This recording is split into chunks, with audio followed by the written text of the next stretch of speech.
L'église orthodoxe patriarcat des nations, Ezarka de la Côte d'Ivoire de l'Afrique de l'Ouest, la chapelle Saint-Pantélémon d'Abobo présente l'épée de la prière. Luc 21 verset 36. L'émission qui transforme la parole de Dieu en une épée de victoire pour vous, avec la dame apostolique Ami Paula Chia. Tous les jeudis à 19h30, en direct sur Facebook et YouTube. Vous serez guidés à la pratique de la prière et exercés à la prière pratique, l'épée de la prière. Un rendez-vous d'exaucement. Infoline 05 54 04 47 47. Entrez de plein pied dans ce direct. C'est pourquoi je vais vous laisser écouter cette musique et vous laisser imprégner par la présence de Dieu. Ensuite, nous nous lancerons dans ce direct, dans ce temps de prière, dans ce temps d'exploitation de la parole de Dieu pour en faire une épée de victoire. Soyez les bienvenus.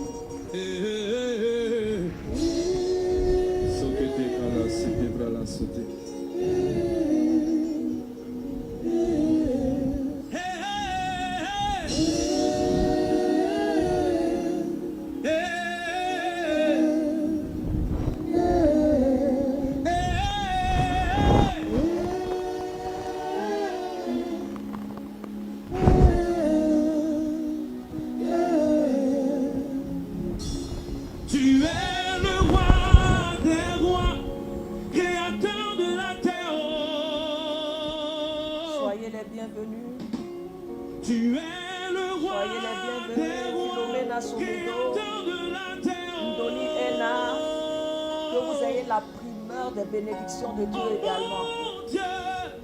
Et à tous les autres qui sont connectés mais que je ne vois pas encore, tout à l'heure je vais me connecter sur l'autre page. Que Dieu vous bénisse, que les anges qui sont déjà présents depuis l'annonce de cette émission, de ce temps de prière, se précipitent dans vos maisons, dans vos lieux à partir desquels vous nous écoutez, vous êtes connectés. Et vous vous concentrez pour suivre la parole de Dieu et prier que les anges soient qui remplissent ces lieux-là. Au nom de Jésus. Adorons-le ensemble. La magie de la musique, l'onction, voilà, qui est déposée sur cette voix, sur la voix du serviteur de Dieu et sur cette mélodie céleste également, commence déjà à travailler en faveur de l'Église, pour tous qui êtes connectés, pour apporter grâce sur grâce.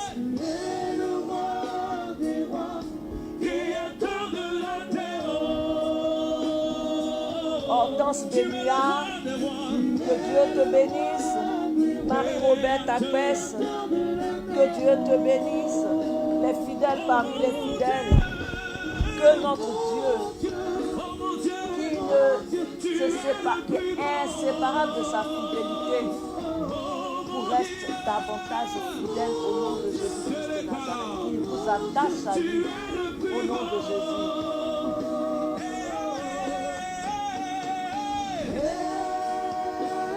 Élevons la voix et rendons grâce à Dieu. Rendons grâce à Dieu pour cette journée. Aujourd'hui, nous avons pu commencer à l'heure parce qu'il a fait grâce. Et ce sera davantage ainsi. Nous pouvons déjà lui dire merci. Merci pour vos vies. Merci pour la vie de notre Père d'abord. Celui à qui il a donné la pensée de cette mission, de cette église, de toutes ces émissions. Que Dieu bénisse notre Père, notre bénite reste de la Mireille Achia, et tous ces frères et sœurs qui travaillent à cette émission. Je vous remercie pour la vie de Vincent, pour la vie de Christelle, pour la vie de Félix, pour la vie de tous ceux qui ont travaillé même en arrière-plan pour que cette émission se tienne. Dis-lui qu'il est le roi des rois. Ati Elodie, que Dieu te bénisse.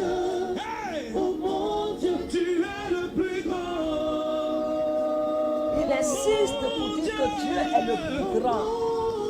Et c'est ce que nous voulons vivre ce soir, la grandeur de Dieu, l'immensité. Il est incomparable, incommensurable, omniprésent, omnipotent, omniscient. C'est ce Dieu que nous voulons adorer, c'est de lui que nous voulons parler, c'est son onction que nous voulons vivre. C'est pourquoi, pendant que l'Esprit de Dieu commence à l'adorer, commence à le louer, commence à le célébrer. Alléluia, alléluia, alléluia. Merci Seigneur. Béni sois-tu Seigneur. Béni soit ton Saint-Nom. Est-ce que tu peux commencer à taguer tes frères et sœurs qui ne sont pas encore là? Dis merci au Seigneur, le roi des rois, le Seigneur des seigneurs, le créateur de tout l'univers, le créateur de toute la terre. Est-ce que tu peux lui dire merci? Pendant que je continue de me connecter pour saluer les autres. Alléluia. J'espère que votre journée s'est bien passée. J'espère que votre journée s'est bien passée. Dieu a fait grâce, nous sommes là et nous espérons être un instrument de bénédiction entre les mains de Dieu pour vous. Voilà. Nous voulons dire merci au Seigneur. Alors, nous sommes réunis au nom du Père et du Fils et du Saint-Esprit. Amen. Nous sommes signés pour nous placer sous le règne de Dieu et nous allons invoquer le Saint-Esprit. Le seul par qui nous pouvons faire ce qui relève de Jésus, ce qui honore Jésus, ce qui glorifie Jésus, ce qui témoigne de Jésus. C'est pourquoi nous allons commencer à lui demander de prendre le contrôle de ce temps. Nous allons commencer à lui demander de nous placer sous son contrôle, que tout ce que nous dirons soit sous son contrôle, tout ce que vous entendrez soit également sous son contrôle pour que vous ayez la révélation, même au-delà de ce que je suis en train de dire, de ce que la parole de Dieu renferme, parce qu'elle est infinie et sa parole, c'est celle qui va aiguiser notre paix en ce jour pour qu'encore, face aux défis que nous avons traversés dans la semaine, aux sujets qui vont être précisés, pour que notre paix soit à mesure de taillader, de combattre pour nous au nom de Jésus-Christ de Nazareth. Nous allons également nous plonger dans le sang de Jésus. Nous allons plonger sur ce plateau, vos maisons, les lieux à partir desquels vous nous écoutez, dans le sang de Jésus. Nous allons demander qu'il pacifie les lieux, qu'il rende l'atmosphère disponible pour que son règne se manifeste au nom de Jésus-Christ de Nazareth. Saint-Esprit, Esprit de Jésus, Esprit de consolation, Esprit de vie qui a ressuscité Jésus, donne-nous ce soir de vivre une résurrection également. Viens Saint-Esprit, illuminer nos pensées, nous révéler la vérité de la parole que tu nous donnes de partager ce soir. Viens nous inonder, que rien en nous, aucune parcelle de notre être, de l'environnement dans lequel nous sommes en train de partager, de faire parole, de faire ce direct, ne serve à autre chose qu'à Jésus-Christ de Nazareth. Prends le contrôle, investis-nous, instruis-nous, avertis-nous, conseille-nous, éclaire-nous au nom de Jésus-Christ de Nazareth et déploie l'onction dont chacun de tes enfants a besoin pour surmonter les situations que traversent au nom de Jésus-Christ de Nazareth. Nous t'aimons, Saint-Esprit. Nous ne voulons que toi, Saint-Esprit, Esprit de Jésus. Viens et remplis-nous. Viens et remplis l'environnement. Viens, toi qui te mouvais sur les eaux et qui as donné une forme à ce qui était informe. Viens, Saint-Esprit, donner forme, recadrer la vie de chacun de tes enfants. Au nom de Jésus-Christ de Nazareth, nous avons prié et nous t'honorons, Père. Merci de prendre le contrôle. Amen. Notre thème de ce soir est tiré de Matthieu 16, chapitre 16, verset 16, qui dit, c'est Pierre qui répondait à Jésus pour lui dire qu'il est le Christ. Le verset dit, tu es le Christ, le Fils du Dieu vivant. Alléluia. Alors, l'histoire, la première partie du verset, donc le Matthieu 16, verset 13, explique dans quelles circonstances cet entretien de Pierre de Jésus avec ses disciples est arrivé. Matthieu chapitre 16, verset 13 dit, Jésus étant arrivé dans les territoires de Césarée de Philippe, demanda à ses disciples, qui dit-on que je suis? Alléluia. Et il précise, moi, le Fils de l'homme. Le Fils de l'homme, parce que Fils de la Vierge Marie, mais Fils de Dieu avant tout, il avait les deux natures. Alléluia. Et Césarée de Philippe, était appelé à l'époque Banias, à l'époque de la domination grecque. Et on dit que cette ville était connue pour son prestige et que Hérode avait fait construire un temple en l'honneur de l'empereur César Auguste. Et avant de mourir, il avait divisé son royaume parmi ses 3 fils. Et Banias était destiné à son fils Philippe, qui en a fait la capitale de son royaume en lui donnant le nom de Césarée de Philippe, pour la distinguer de la Césarée maritime. Et pendant son règne, la région, il a dit qu'il a beaucoup développé cette région, elle était économiquement développée et culturellement aussi. Et que des pièces de monnaie même avaient été frappées dans cette ville, donc avaient été émises dans cette ville, étaient fabriquées dans cette ville. Il y avait des temples, il y avait des bains, il y avait des théâtres, il y avait d'autres bâtiments publics qui avaient été construits. Donc il a développé ceci. Et là, l'histoire explique qu'il va avoir un événement important concernant le christianisme, parce que c'est là que Jésus va justement poser la question à ses disciples. Et dans ce même lieu qui s'appelait Banias, avant qu'on appelait Césarée de Philippe, je l'ai expliqué tout à l'heure, il est dit que les Grecs, j'ai dit que c'était sous domination grecque, les Grecs avaient une grotte qui était dédiée à un de leurs dieux, le dieu Pan, et qui était le dieu de la végétation.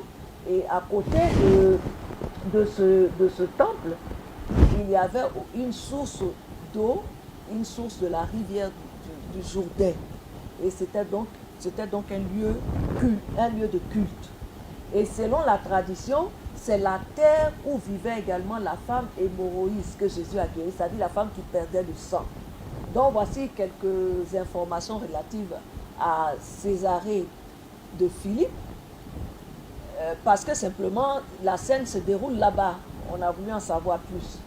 Et quand Jésus a posé la question, il y a au verset 14, donc Matthieu 16, verset 14, on dit ses disciples vont lui répondre.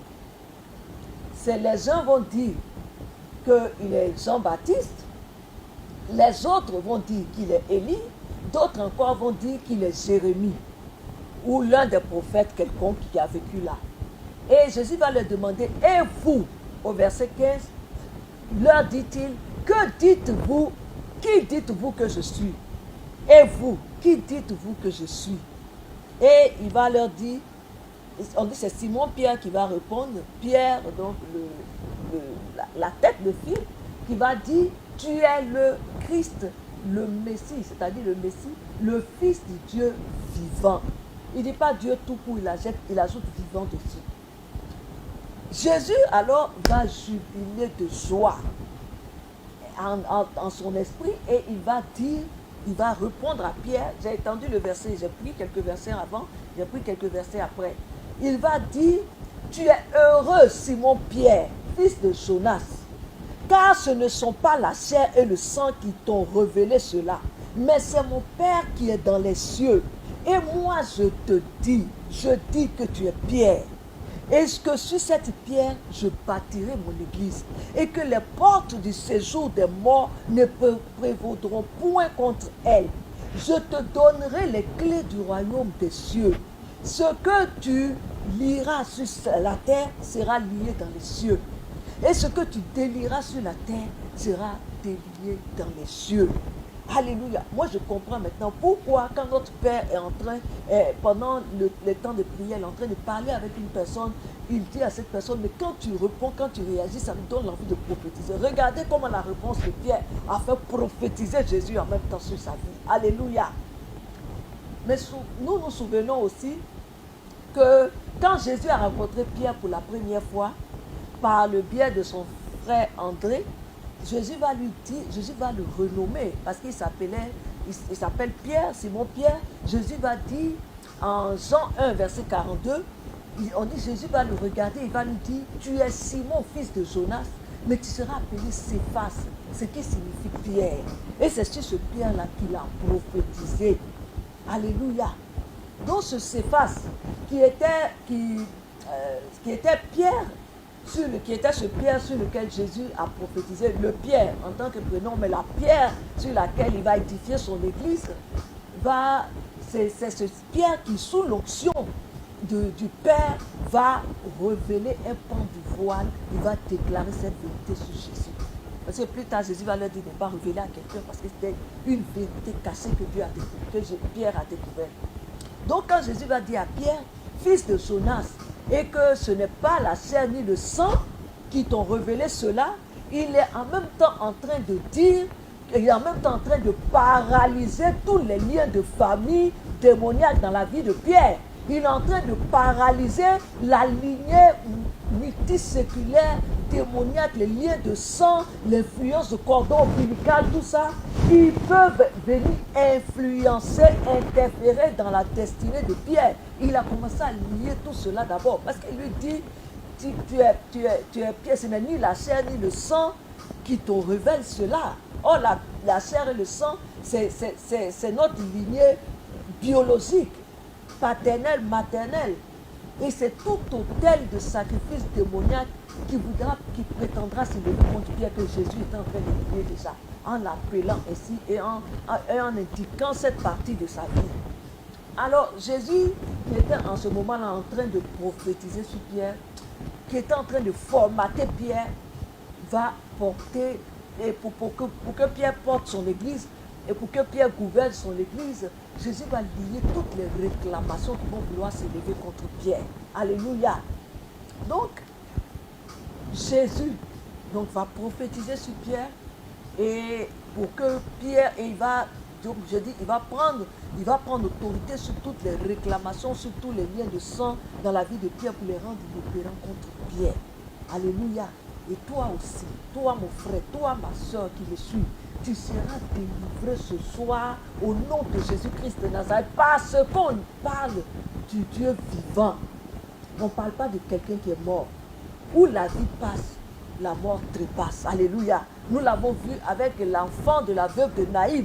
C'était un cortège de mort qui passait et Jésus venait à ce cortège de vie. Mais c'est la vie qui a prévalu sur la mort, n'est-ce pas? Donc ce soir, parce que nous parlons du vivant, qui tient ses promesses, il est obligé de manifester sa vie au nom de Jésus-Christ de Nazareth. Alléluia. Donc Jésus lui-même, pendant qu'il était sur la terre, avant sa glorification, il a livré une partie du mystère de son Père en disant, dans le même livre de Matthieu, en Matthieu 22, chapitre 32, il a dit, mon Père, Dieu, n'est pas le Dieu des morts, mais le Dieu des vivants. N'est-ce pas ce que Pierre a prophétisé?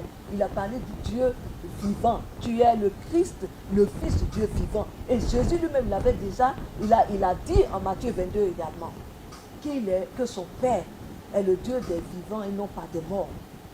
Voilà.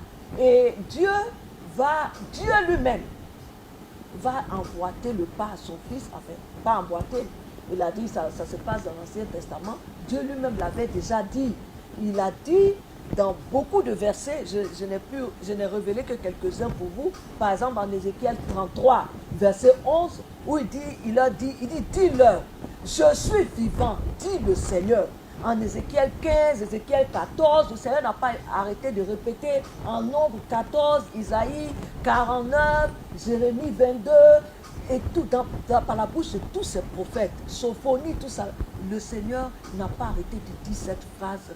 Je suis vivant, dit le Seigneur. Je suis vivant, dit le Seigneur. Donc ce soir, c'est un Dieu vivant qui veut te parler, c'est un Dieu vivant qui veut rentrer dans ta vie, qui veut interagir avec toi. Ce n'est pas un Dieu des morts. Alléluia.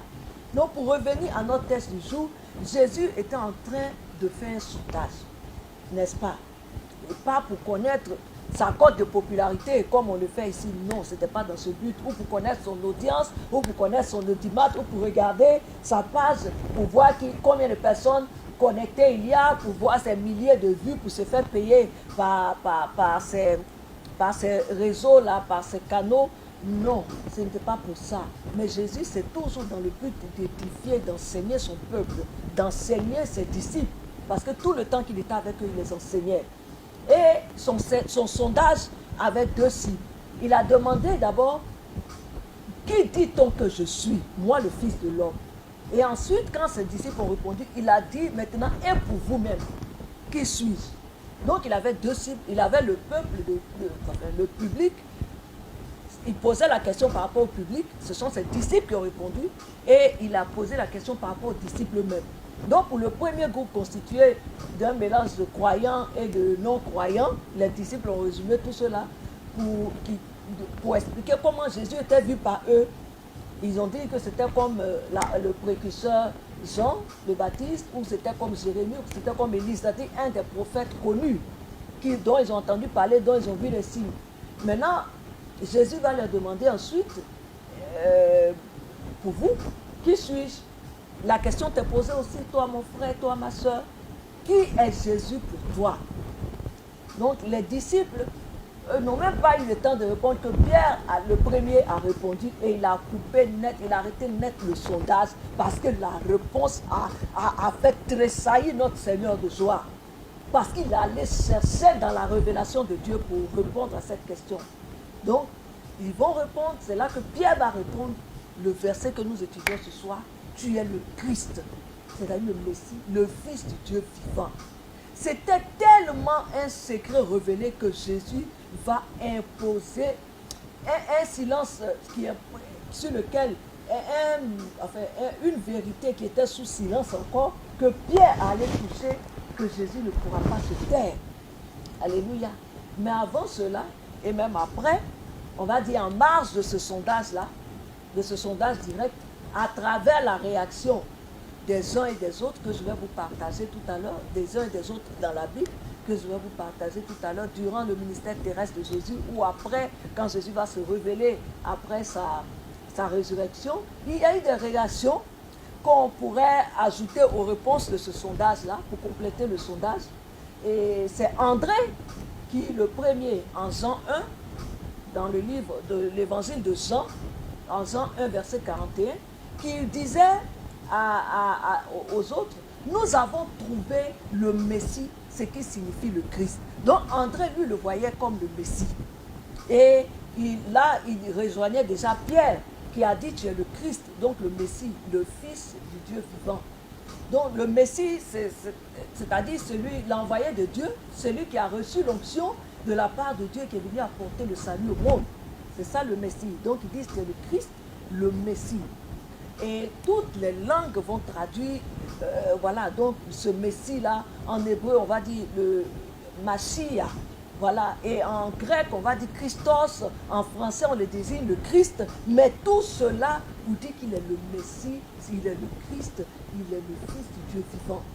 Et comme au jour de la Pentecôte, je prie que comme tous ceux qui étaient là, les témoins qui étaient là, ont entendu le message qui te disait dans leur langue, de vous démontrer comment déjà le Christ a été traduit dans diverses langues, que ce soit chacun de nous reçoive la révélation, je dis intérieure de ce que Jésus est pour nous.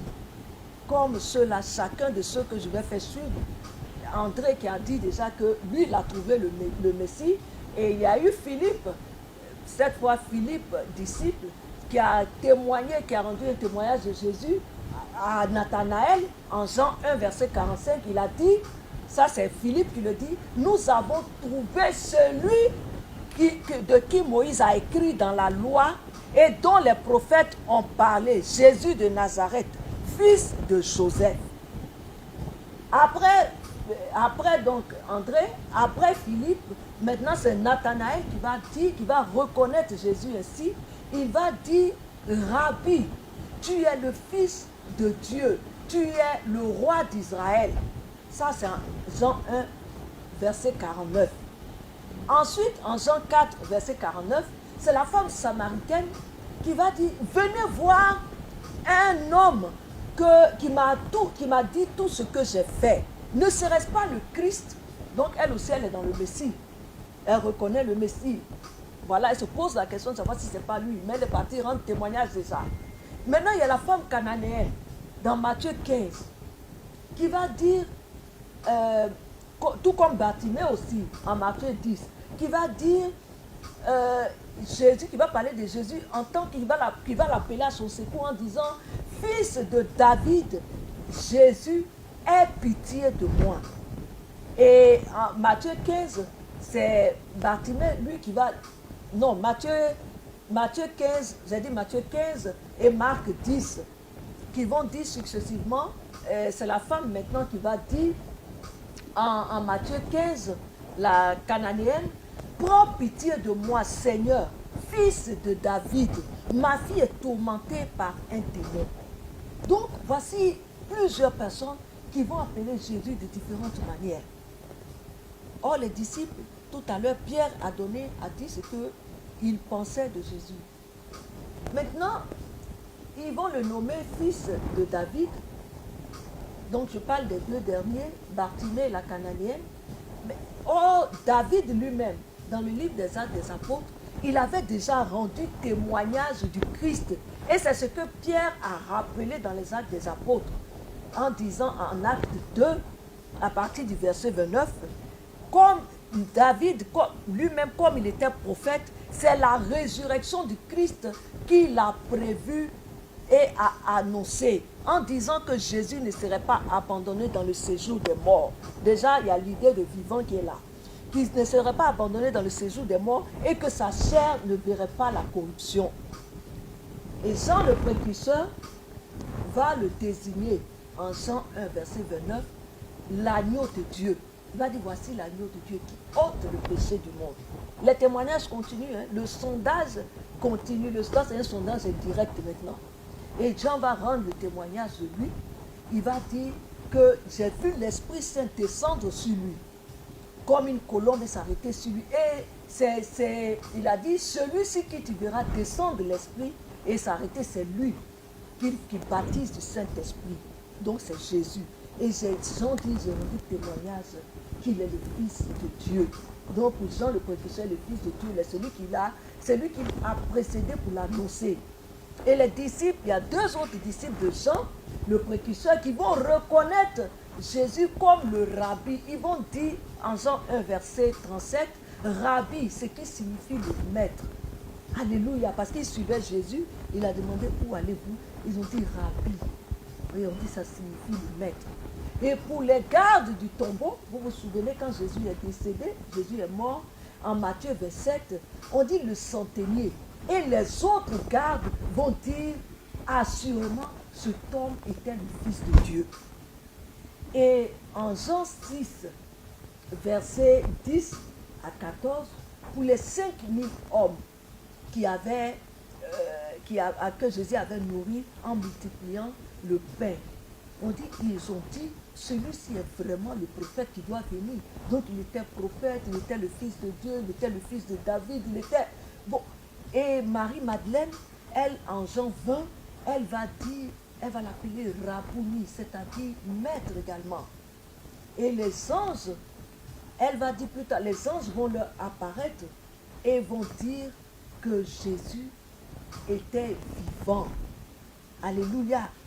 Et en Luc 24, 23, en Luc 24, verset 23 à 24, les disciples de Maïs qui étaient en train de partir après la mort de Jésus et parler de lui, ils vont être en train de parler en disant justement que les femmes, n'ayant pas trouvé le corps de Jésus quand elles sont parties au tombeau, elles sont revenues leur dire à eux, les disciples, que la vision qu'elles avaient eue des anges, qui leur ont dit que Jésus était vivant. Et ils vont même dire, les disciples de Maïs, que quelques-uns des disciples sont allés au tombeau pour vérifier ce que les femmes avaient dit et ils n'ont rien trouvé dans le tombeau, le corps n'était plus là. Mais parce que quelqu'un qui est vivant ne peut plus être dans le tombeau. Alléluia. Mais cet attribut de vivant là, que tout le monde dit, que Dieu lui-même se désigne, par lequel Dieu lui-même se désigne, que Pierre a désigné Jésus, cet attribut de vivant implique des conséquences, n'est-ce pas? Ça veut dire qu'il n'est pas, que la mort, en ce moment-là, le vivant n'est plus mort. Alléluia. Et que la vie a repris le dessus, qu'il n'y a plus de cessation de vie. Voilà, qu'il y a plutôt la vie qui se manifeste. Il y a plutôt du mouvement en lui, celui qu'on disait mort, que ses activités vitales continuent de fonctionner. Alléluia. Et qu'il est omniprésent, omniscient, omnipotent. Il peut bouger, il peut aller partout, il peut parler, il peut manger. C'est pour ça qu'il a mangé à les disciples. Ça veut dire qu'il est vivant, ça veut dire qu'il est éveillé. Ça veut dire qu'il réagit, ça veut dire qu'il répond, ça veut dire qu'il interagit. Ça veut dire qu'il transmet quelque chose en échange de ce qu'on lui demande. Et c'est la vie. C'est pourquoi ce soir, quand tu seras en train de prier, crois que tu pries pour t'adresser à un vivant, non pas à un mort. C'est pourquoi j'ai pris tous ces témoignages de ces personnes, tout ce qu'elles pensaient de Jésus, ou la relation, ça rend également compte de la relation qu'elles avaient avec Jésus. Il était un maître pour eux, il était un vivant, il était un prophète, il était le Fils de Dieu.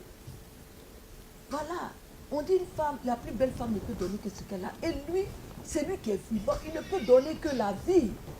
Maintenant, toi mon frère, toi ma soeur, connecté à ce direct, à toi la question est posée. Qui dis-tu que Jésus est pour toi? Est-ce qu'à cause des problèmes financiers et matériels, ou de ton affaire en justice, ou de ton problème d'héritage bloqué, dis-tu qu'il est mort? Est-ce qu'à cause de ça, parce que ça ne bouge pas, tu estimes que Jésus est mort et en acceptant la situation telle qu'elle est, en ne faisant pas quelque chose pour la faire bouger, en ne mettant pas ta foi en Dieu pour que ta situation bouge, en ne t'élevant pas vers lui, en n'élevant pas vers lui une prière, un plaidoyer, tu es en train de dire qu'il est mort. Ça veut dire que ta situation ne peut pas changer, ne peut pas faire changer ta situation. Hors de ce que nous venons d'entendre de la parole, et la parole à laquelle Jésus même a jubilé, et que Dieu a confirmé en disant qu'il est vivant plusieurs fois. Ça veut dire qu'il est vivant, qu'il peut faire changer les choses. N'est-ce pas? Quelqu'un qui est vivant peut tout faire encore. C'est celui qui est mort qui ne peut plus rien faire. Est-ce que parce que tu es malade depuis longtemps, que les médecins disent qu'il n'y a plus de solution, tu le vois donc lui aussi mort sur le bois de la croix? C'est ce qui est resté comme image chez toi. Il n'est pas encore, pour toi il est même encore attaché sur le bois de la croix. Il n'est pas encore enterré pour dire qu'il va ressusciter même pour pouvoir t'aider, pour pouvoir faire des exploits et t'aider. Est-ce que tu le vois même comme médecin de l'âme et du corps? Un vivant qui peut le faire. Est-ce que tu le vois comme un restaurateur de ta santé mieux que les médicaments? Mieux que la main des médecins et des plus grands chirurgiens? Est-ce que à cause du chômage que tu vis, du défi professionnel que tu vis, de l'injustice que tu vis au travail, est-ce qu'à cause des difficultés financières, il n'est pas créateur d'emploi pour toi? Est-ce qu'à cause de ça, tu le vois comme mort, il ne peut rien faire dans ton affaire de travail, alors qu'il est mort, qu'il est ressuscité? Regarde, je mets entre parenthèses, mais regarde son entreprise, l'Église, regarde son industrie à travers le monde. C'est-à-dire des hommes et des femmes de Dieu, des méga, giga ministères à travers le monde, qui génèrent des milliards de francs et qui gèrent des milliers, des milliards d'âmes, ces milliards pour faire des œuvres de charité, pour construire des églises gigantesques à travers le monde, pour avoir des églises dans des pays, même les plus retirés, pour soutenir d'autres églises. S'il n'est pas vivant, comment il peut avoir toutes ces personnes à sa charge, ces personnes qui travaillent pour l'église sous terre, ces hommes d'affaires richissimes, et tous ces autres encore que je ne peux pas citer, même les juifs tout simplement, qui sont en alliance avec lui, avec Dieu, qui n'ont même pas encore, qui attendent toujours le Messie, que nous avons déjà reçu par révélation. Mais regarde déjà comment l'alliance avec Dieu les bénit. Regarde, bénit matériellement et leur influence et le lobby juif dans le monde. Ce vivant-là, s'il n'y a que ce vivant qui peut le faire. Quelqu'un qui est mort ne peut pas faire tout cela. Tu conviens de cela tu conviens cela avec moi, mon frère et ma soeur. Alors pourquoi toi, pourquoi moi, le voyons-nous comme enterré, comme emmuré, avec des gardes encore devant son tombeau? Et c'est ainsi que nous le voyons dans notre travail, dans notre situation de travail, dans notre situation financière, dans notre situation maritale. Qui est-il pour toi? Pierre, lui, il a répondu. Les disciples ont répondu. Les autres à qui la question n'a pas été posée avaient déjà donné leur réponse. Lui qui a fait naître d'une vierge, une vierge qui n'a pas connu d'homme, il a fait naître un enfant de cette vierge-là. Et non des moindres. L'unique sauveur, le Messie, Mashiach. Lui qui a fait accoucher la stérile, qui a fait accoucher même toutes ces stériles, Sarah, Anne, Élisabeth, la mère de Samson, toutes celles-là, pour ne citer que celle-là. Lui qui a maintenu un mari à Élisabeth malgré sa stérilité, jusqu'à ce qu'elle soit enceinte, quand elle était âgée en âge. Lui qui a maintenu Joseph, époux de la Vierge Marie, alors qu'elle portait une grossesse. Pourquoi? À cause d'un mariage difficile, à cause d'une stérilité que les médecins ont déclarée, à cause d'une menace de divorce, le vois-tu comme mort? Pourquoi? À cause de situations que tu vis, que tu estimes ne pas être en train d'avancer, le considères-tu comme mort? Pourquoi? Dans le verset de ce soir, les uns et les autres ont dit ce qu'il est. Le Christ, celui qui transcende toutes les limites humaines et les limites géographiques, les limites météorologiques, les limites spirituelles et les limites naturelles, technologiques, etc. Pourquoi nous le limitons? Demande à ton frère, Marie-Christine de Moreau, Marie-Thérèse Niane, Hakim Félicia. Demandez à tous ceux qui sont connectés avec vous, en taguant également ceux qui ne sont pas encore connectés, demandez-leur pourquoi est-ce qu'ils limitent Jésus. Quelqu'un qui peut faire tout ce qu'on a cité, tous ces témoignages qu'on voit dans la Bible, alors qu'il est mort, qu'il a été crucifié, qu'il est ressuscité, il arrive à faire tout cela, pourquoi nous le limitons? Est-ce que parce que tu es victime de la sorcellerie, d'inconversion persistante des membres de ta famille, de blocage dans ta vie spirituelle, de problèmes d'immigration, de perte d'un être cher, que tu le vois comme mort, comme incapable de s'aider lui-même et devant être descendu de la croix par Joseph d'Arimathie et être mis au tombeau, et tu le vois là-bas maintenu au tombeau parce que ta situation n'avance pas. Ce n'est pas notre situation, la situation, le défi que nous vivons momentanément qui décrit ce que Jésus est. Que le témoignage du Christ, du vivant, change pour toi ce soir au nom de Jésus-Christ de Nazareth, tel que tu le voyais avant. Mort, encore cloué, encore dans le tombeau, ou encore avec des bandelettes sur lui. Que tu ne le vois plus comme ça ce soir, à cause de tout ce que tu entends et des témoignages qui ont été cités au nom de Jésus-Christ de Nazareth. Que tu l'expérimentes pour relever tes défis au nom de Jésus-Christ de Nazareth. Maintenant, le clou de ce témoignage. Alléluia. Un petit bémol, le micro n'a pas résisté, donc je vais le tenir pour continuer. Donc le clou de ce témoignage, c'est que l'apôtre Jean, lui dans l'Apocalypse, alléluia, quand notre Seigneur ressuscité enfin, et qu'il va le voir glorieux, donc les signes, la manifestation de cette vie-là, qu'il va voir en direct. Cette vie qui est contenue dans la réponse de Pierre. Alléluia. Pierre qui disait qu'il est le vivant. Donc l'apôtre Jean va le voir. Il va dire la voix qui me parlait.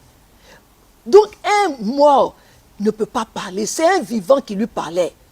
C'est lui qui est emmuré. C'est lui qui était là et qui vivait, qui parlait. Ses membres ont été torturés. Mais quand Jean l'a vu dans l'Apocalypse, tous ses membres étaient au complet.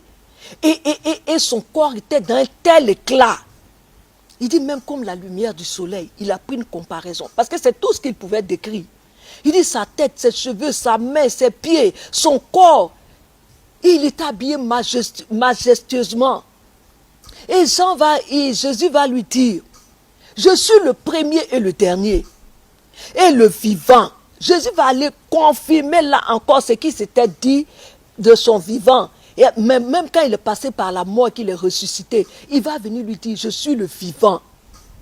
J'étais mort et voici que je suis vivant au siècle des siècles. J'ai la clé de la mort et du séjour des morts. Alléluia!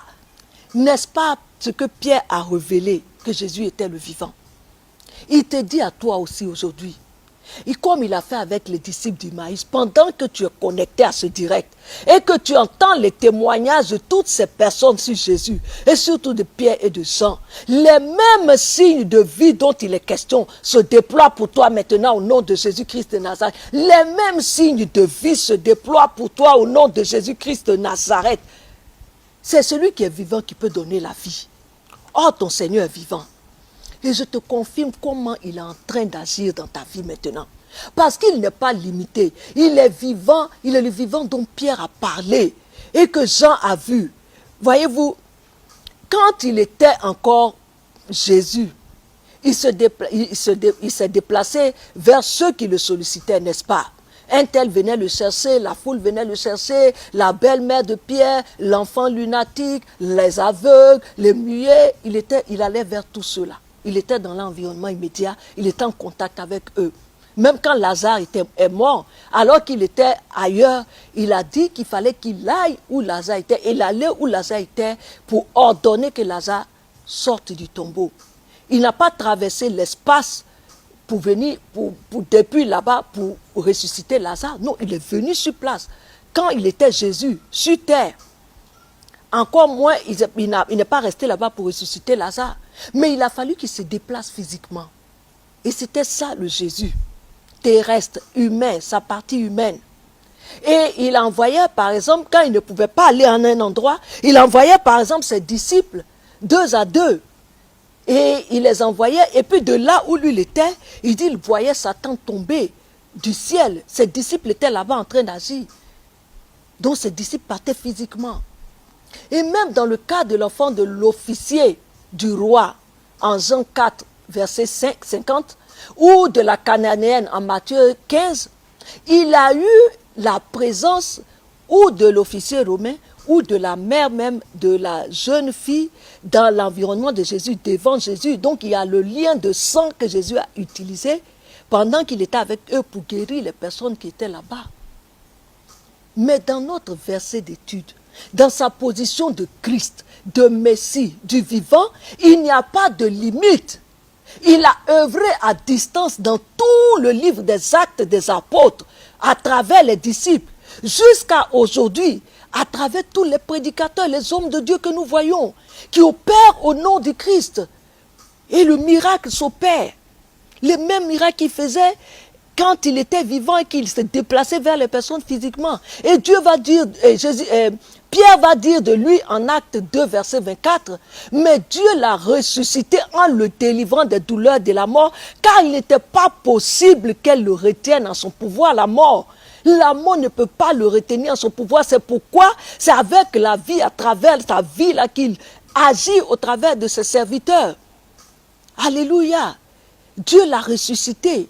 Et Pierre dit, nous en sommes témoins. Témoins là, c'est de ce que les signes que sa vie produit. Donc c'est ça, c'est ce témoignage que nous voyons. Un impotent qui s'élève, un mort qui ressuscite. Voilà. Des personnes, 3000 personnes qui sont converties en même temps. Et Pierre continue son témoignage en disant, en Acte 2, à partir du verset 23, que Jésus a été élevé à la droite du Père et il a reçu du Père l'Esprit Saint qui était promis et qu'il a répandu sur nous, sur les pierres de ça et sur nous aujourd'hui. Et il dit, c'est ainsi que vous le voyez et l'entendez. Et c'est l'un des résultats du Christ, de la résurrection du Christ, sa glorification. Alléluia. Que les pierres vivaient en direct et que vous aussi vous vivez en direct. Pendant que Dieu agit dans votre vie, Dieu agit dans les ministères. Alléluia. Pierre continue encore au verset 36 en disant que Dieu l'a fait Seigneur et Christ.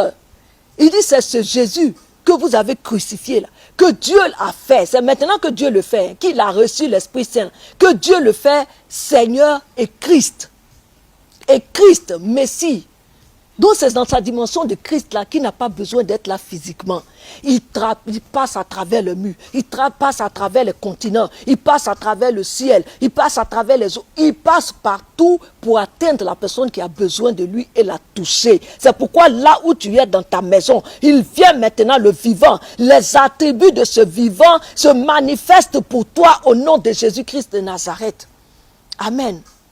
Donc Christ, Jésus, pendant qu'il est reparti auprès du Père, dans sa position céleste, glorifié par le Saint-Esprit, Christ, tel qu'il est décrit dans Colossiens 1, verset 27, qui dit Christ, ce Christ-là en nous, qui produit toutes ces espérances, tous ces fruits de vie. Alléluia. C'est pourquoi un mort peut ressusciter, parce qu'il est vivant.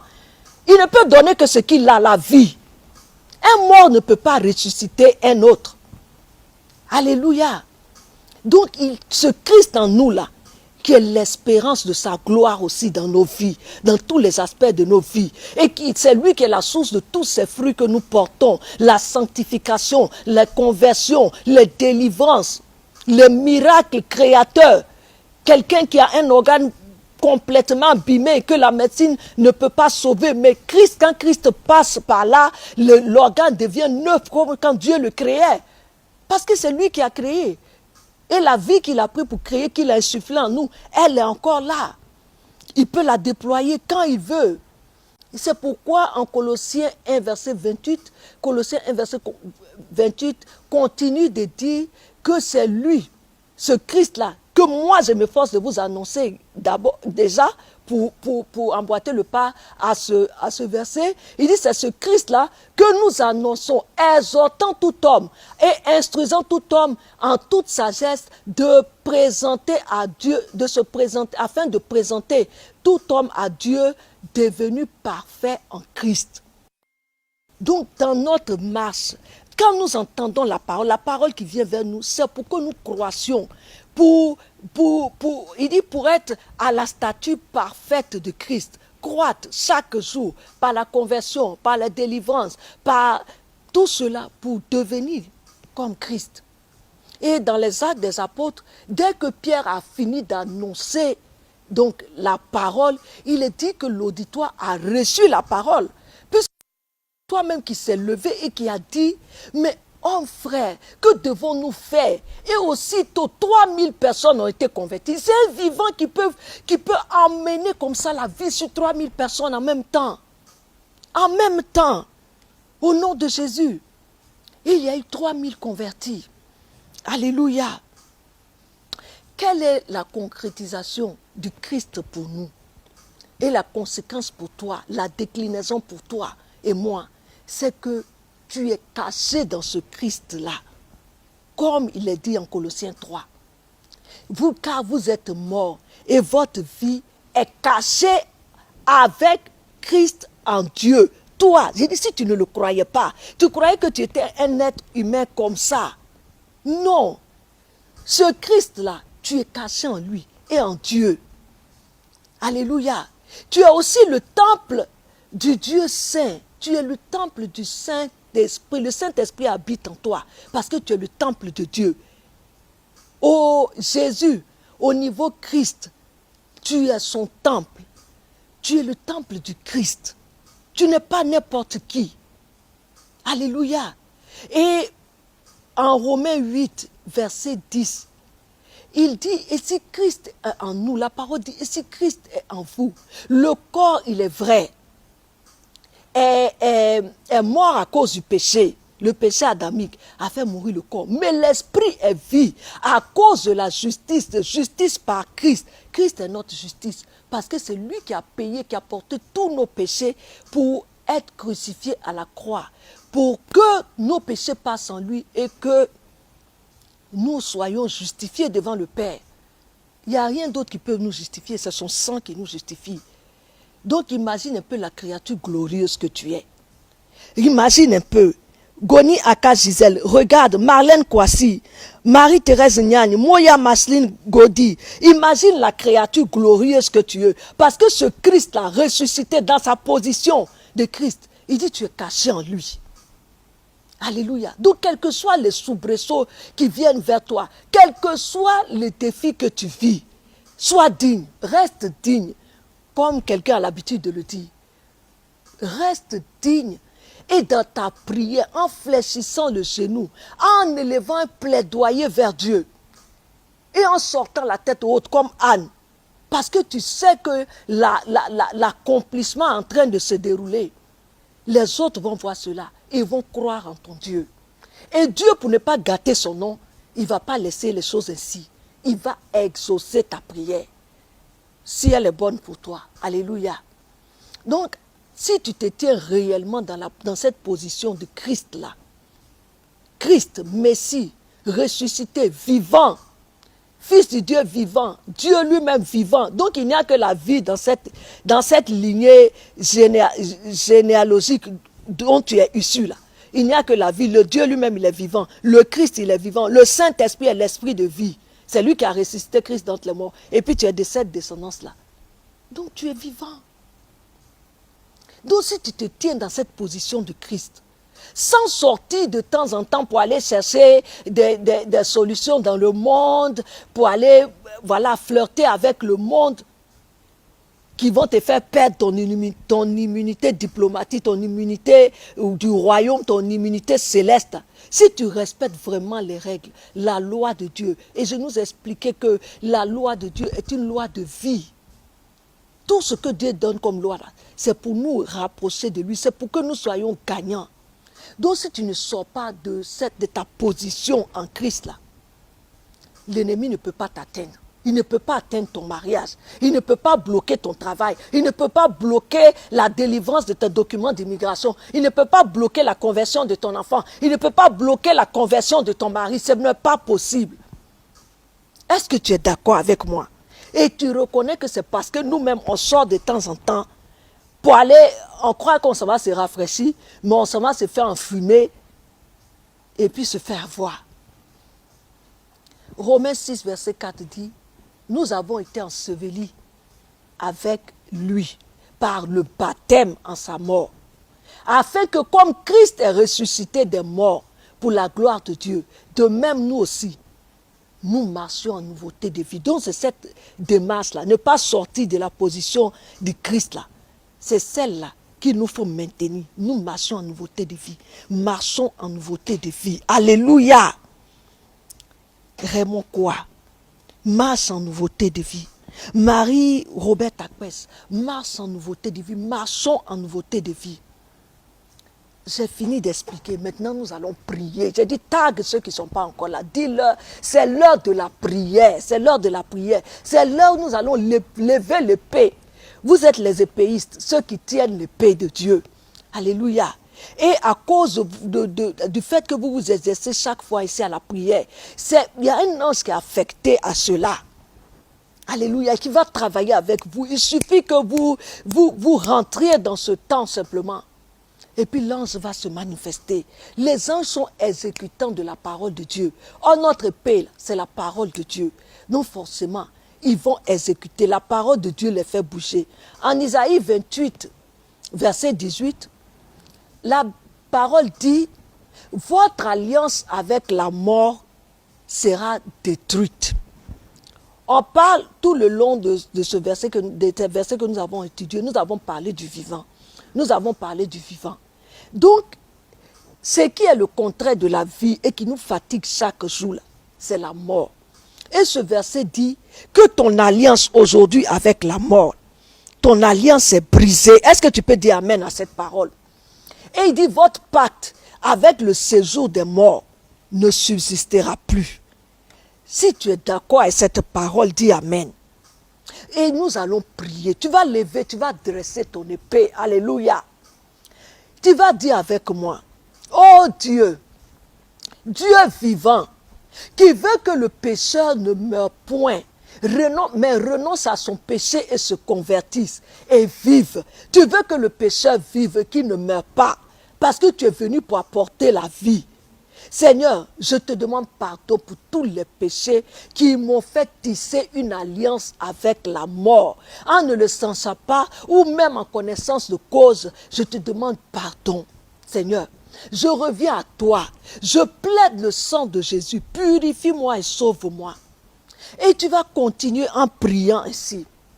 On a fini, on a entendu la parole tout à l'heure, mais il faut que tu rendes cette parole, la pratique par la prière. Donc tous ceux qui étaient là tout à l'heure, qui se sont déconnectés, revenez, c'est le temps de la prière. Et nous continuons. Tu vas dire avec moi, Seigneur Dieu vivant, toute œuvre de mort qui courait dans mes finances, par la sécheresse financière, par les endettements, par l'échec de mes projets, par toute œuvre de mort qui courait dans ma vie, par la maladie, Seigneur, par le blocage, par le célibat dans ma vie affective, par l'échec de mon mariage, par la stérilité dans ma vie spirituelle, par la mort spirituelle, par la rétrogradation, au nom de Jésus-Christ de Nazareth, par l'épée de la prière, par l'épée de cette parole, je brise le pouvoir de la mort et je renonce, Seigneur, au nom de Jésus, à toutes ces alliances démoniaques. Il dit ton alliance avec la mort est annulée. Donc commence à demander au Seigneur de rentrer dans cette parole. Dis-lui que tu annules, tu consens à ce que soit annulé au nom de Jésus ces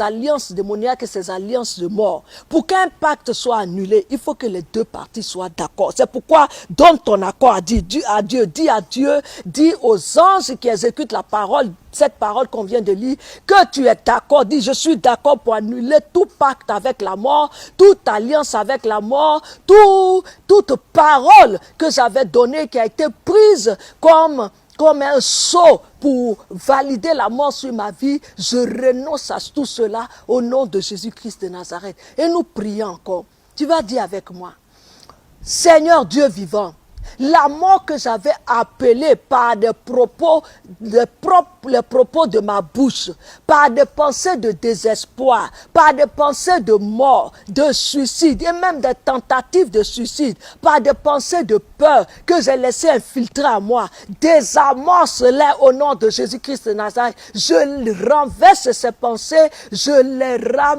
ramène mes pensées à l'obéissance de Christ au nom de Jésus-Christ de Nazareth.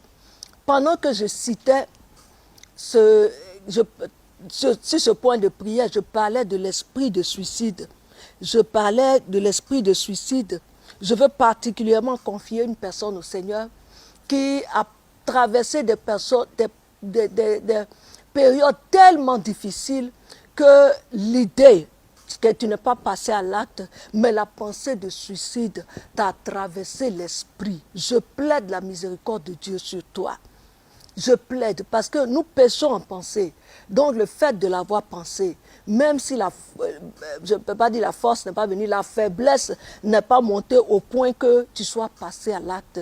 Notre Dieu est un Dieu de miséricorde. Je plaide sa miséricorde sur ta vie.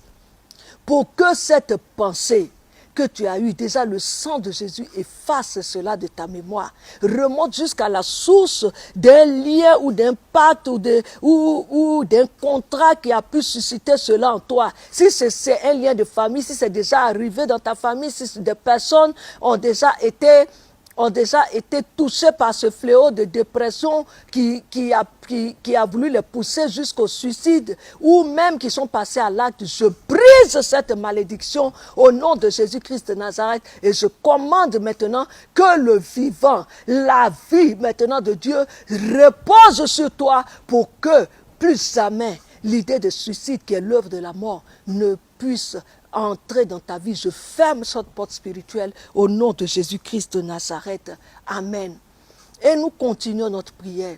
Tu vas dire avec moi, ô Seigneur, je consume par le feu tout voile noir, tout souci, toute inquiétude et toutes sortes de choses qui brouillent mes sens et qui m'empêchent de me rentrer dans ta révélation, dans ta connaissance véritablement, dans l'intimité avec ta parole, au nom de Jésus-Christ de Nazareth. Tout ce qui veut s'aimer la mort spirituelle en moi et qui m'éloigne de ta parole, qui m'éloigne de ton intimité, tous ces soucis, le fait de penser chaque fois à un problème, t'empêche forcément de penser à la parole de Dieu, de méditer dans la parole de Dieu. Nous observons un fait, quand nous avons un problème, nous prend trop le cœur et les pensées, même quand nous sommes en train de prier, même quand nous sommes en train de méditer la parole de Dieu, ce problème est là. C'est comme s'il y avait on avait une double pensée, le problème est là, et puis la parole de Dieu à côté, et puis on n'arrive pas à laisser la parole de Dieu pénétrer pour chasser ces pensées. Que tous ceux qui sont dans cette lutte, cette dualité, au nom de Jésus, par la lumière de cette parole, parce que la parole est une lumière, on dit elle vient séparer, elle est une épée, elle vient séparer l'âme de l'esprit, la moelle de la jointure, c'est-à-dire elle va jusque dans les profondeurs de notre personne pour séparer l'obscurité de la lumière et que la lumière jaillisse maintenant pour que la positivité, pour que la parole de Dieu supplante les soucis, les inquiétudes, les problèmes au nom de Jésus-Christ de Nazareth. Jésus dit en Matthieu 16, verset 17, « Ce ne sont pas la chair et le sang qui t'ont révélé cela, mais c'est mon Père qui est dans les cieux. » Lui, c'est l'Esprit Saint. Le Père dont Jésus parle, c'est l'Esprit Saint qui a révélé cela à Pierre. Et nous savons que la chair lutte contre l'esprit et l'esprit lutte contre la chair. Il y a toujours ce combat, cette dualité en nous. C'est pourquoi nous allons prendre l'épée de la prière qui sépare l'esprit de la chair pour qu'elle travaille maintenant. Et nous prions. Dieu des esprits de toute chair, je t'invoque contre toute œuvre de la chair qui parle contre l'action de l'Esprit Saint en moi, à travers le cordon ombilical, spirituel, à travers mes sens, à travers mes sentiments, à travers ma personnalité, à travers mon caractère, à travers même mon corps physique, ou même mon humeur, ou toutes ces pensées, ces faits en moi qui sont tronqués, qu'ils soient dépouillés maintenant de leur pouvoir au nom de Jésus, que mes sens, mes sentiments, les pensées qui ont été tronquées, qui ont été infiltrées par l'impureté, soient dépouillées de leur pouvoir au nom de Jésus pour que l'Esprit supplante tout au nom de Jésus-Christ de Nazareth. Amen. Nous prions encore. Seigneur, parce que je suis membre du corps du Christ, atteste cela, dis cela, ouvre ta bouche et confirme cela, que le monde spirituel l'entende. Confesse cela avec moi, dis Seigneur, parce que je suis membre du corps du Christ et de son Église, contre laquelle tu as attesté, tu as déclaré que la puissance de la mort ne prévaudra point contre elle. Je suis membre de cette église-là. Et c'est pourquoi je prie contre toutes les œuvres de la mort, qu'elles soient détruites au nom de Jésus-Christ de Nazareth. Toute programmation de mort prématurée, de mort par accident, de mort spirituelle, de mort dans mes affaires, de mort dans mes études, de mort dans mes finances, de mort dans ma vie affective, soit brisée au nom de Jésus-Christ de Nazareth. Et que la vie d'en haut, la vie supérieure, descende maintenant pour la remplacer. C'est pour remplacer toutes ces œuvres de mort au nom de Jésus-Christ de Nazareth. Nous continuons encore avec les révélations de Dieu. En Apocalypse 1, verset 17 à 18, Jésus va parler à Jean, il va lui dire, je suis le premier et le dernier. C'est-à-dire avant lui, après lui, il n'y a plus d'autre Dieu. Et il dit, je suis vivant, je suis vivant, je suis vivant. Je dis, Marie-Thérèse Naï, Marlène Kouassi, Jésus est vivant pour toi. Maintenant, là où tu es, à moi, José Kofi, Jésus est vivant. Il est vivant, il n'est pas mort. Akin Félicia, il est vivant. Moya, Marceline, il est vivant. Et je prononce cette vie sur toi, sur ta vie, au nom de Jésus-Christ de Nazareth. Et il dit, j'étais mort. Ça, c'est le passé.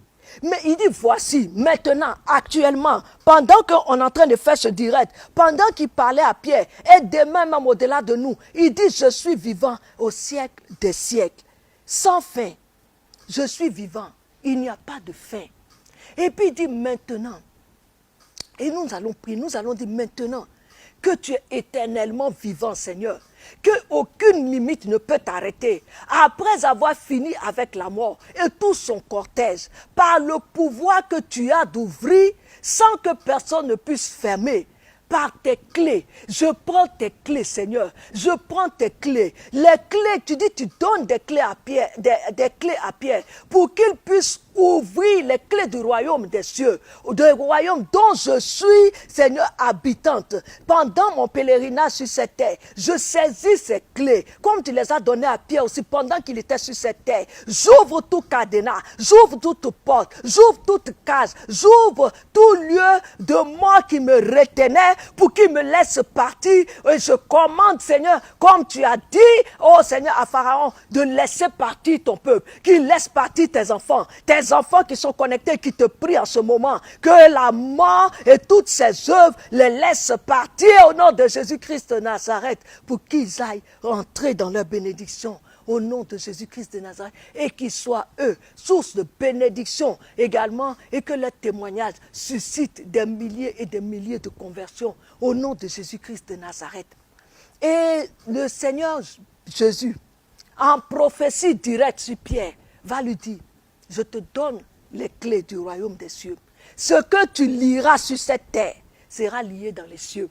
Ce que tu délieras sur cette terre sera délié dans les cieux. Et tu vas dire avec moi, je saisis les clés d'accès à ma conversion. De moi que j'étais, je vis maintenant au nom de Jésus-Christ de Nazareth. Tu me donnes la vie de la conversion au nom de Jésus-Christ de Nazareth. Je saisis la clé d'accès. Tu vas citer ce qui manque dans ta vie. Tu vas dire, je saisis la clé d'accès à mon mariage, à mon travail, à ma promotion, à ma guérison. Cite tout ce qui te manque. Tu dis, je saisis la clé au nom de Jésus. Et tu vas dire que cette clé ouvre maintenant les portes, la révélation qui te manquait pour que tu possèdes définitivement la conversion, la guérison, la délivrance, la libération. Tu vas dire, je commande maintenant que la porte s'ouvre, que je rentre dans mes bénédictions. Il dit, toutes les portes qui étaient fermées sur tes bénédictions, il dit, voilà, il fracasse ces verrous. Que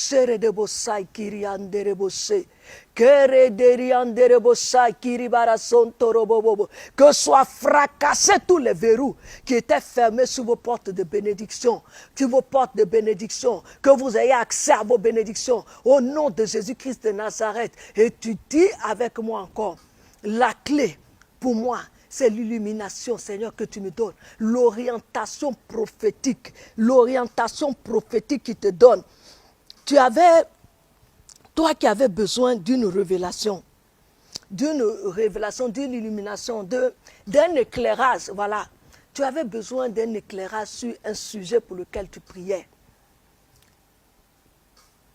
Le Seigneur, avec ce que nous venons d'échanger, le Seigneur te donne un éclairci, te donne cette précision. Tu l'auras, tu vas avoir la confirmation. La confirmation dans la suite des temps, tu vas avoir la confirmation. Il dit, c'est-à-dire la décision que tu vas prendre va être la bonne, parce que tu vas être éclairé, mais alors de façon précise. Et la porte de bénédiction qui était fermée dans ta vie va s'ouvrir. J'appelle maintenant l'esprit de résurrection sur vos vies. L'esprit qui a ressuscité Jésus-Christ d'entre les morts. J'appelle cet esprit-là maintenant sur vos vies, sur cette ligne, sur ce direct. Il dit, pour redonner la vie à vos corps mortels, pour redonner la vie à vos affaires qui étaient périclitantes, pour donner la vie à votre mariage qui battait de l'aile, pour donner la vie à votre travail qui a besoin de promotion, pour donner la vie à vos finances qui étaient bloquées, où vous étiez sous des dettes. Je dis l'esprit de la résurrection L'Esprit du vivant, Jésus-Christ de Nazareth, il vient maintenant au nom de Jésus-Christ de Nazareth et qu'il souffle sur vous comme sur ces ossements desséchés. Que l'Esprit de la résurrection souffle maintenant même et que comme le vent, je dis tout ce qui était œuvre de mort, je dis ça sort comme du vent, ça sort comme l'air, ça sort comme de la fumée, quelque chose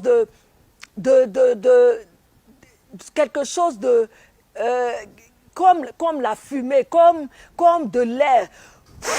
Que tout ce qui est œuvre de mort sorte maintenant de tous les aspects de vos vies au nom de Jésus-Christ de Nazareth et que la vie divine, la vie supérieure, la vie d'en haut, la vie qui fait qu'un être de chair comme moi, un être de chair comme vous peut prier pour une personne et elle va se relever de malade qu'elle était, de mourant qu'il était, va pouvoir se relever et être définitivement rétabli. Cette vie-là, je l'appelle sur vous au nom de Jésus-Christ de Nazareth. Maintenant, il faut la cultiver, il faut la maintenir en vous maintenant dans la parole de Dieu, en vous maintenant dans les prières, en vous maintenant dans les aumônes, ces actes prophétiques, en vous maintenant dans l'adoration de Dieu, dans l'intimité avec le Saint-Esprit.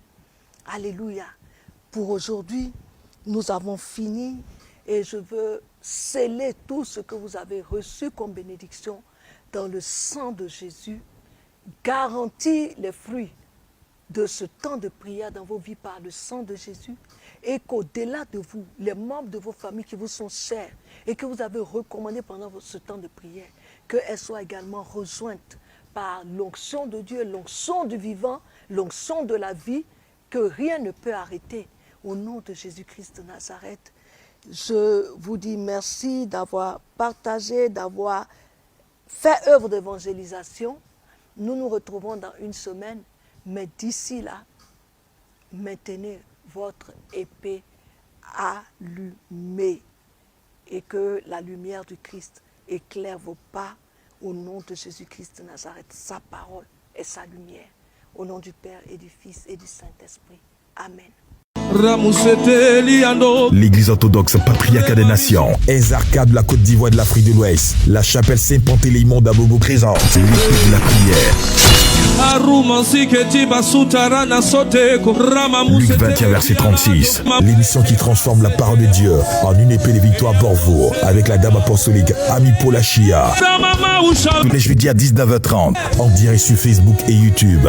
Vous serez guidés à la pratique de la prière et exercés à la prière pratique, l'épée de la prière, un rendez-vous d'exaucement. Infoline 05 54 04 47 47.